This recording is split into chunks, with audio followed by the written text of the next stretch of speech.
जर वॉशरूम खराब असेल ना तर त्या घरामध्ये एक ना एकाला ॲडिक्शन असतं. आता हा ॲडिक्शन स्क्रीन स्क्रोल करण्याचा पण असू शकतो. ओके, म्हणजे वाईट गोष्टी लगेच अट्रॅक्ट होतात. असं नाहीये की तुम्हाला फक्त दुसऱ्याच गोष्टींची सवय लागू शकते असं नाही आहे. स्क्रीन स्क्रोल करणं सारखं 2-2, 3-3 तास बऱ्याचदा मी बघते.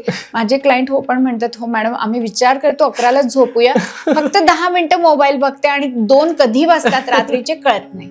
ही सगळी राहूची किमया आहे. ओके. तर तुमचं आणि राहू कुठे दाखवतो आहे तर तुमचं वॉशरूम. तर तुमचं वॉशरूम हे क्लीन असायला पाहिजे.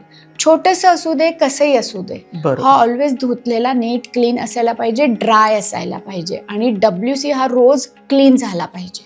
बरोबर. 8-8, 10-10, 15-15 दिवसांनी क्लीन करणं इट्स टोटली रॉंग. ओके. आता वॉशरूम बद्दल बोलणं झालंच आहे तर कुठे बिलकुल नको. ओके. ईशान्येला बिलकुल नको, त्याला रेमेडीज नाही आहे. ओके. त्याच्यानंतर साऊथ वेस्टला नैऋत्य दिशेचा washroom it's not good. Okay.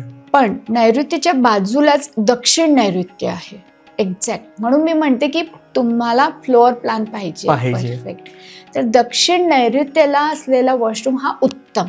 बरोबर. तसाच पश्चिम वायव्येला तुमचा वॉशरूम असायला पाहिजे. बरोबर. आणि त्याच्यानंतर तिसरी डायरेक्शन आहे ईस्ट ऑफ साऊथ ईस्ट, म्हणजे पूर्व आग्नेय इथे वॉशरूम असायला पाहिजे. बाकी कुठेही असला तर आपल्याला रेमेडीज कराव्या लागतात, पण ईशान्येचे जो वॉशरूम आहे त्याला रेमेडी नाही आहे.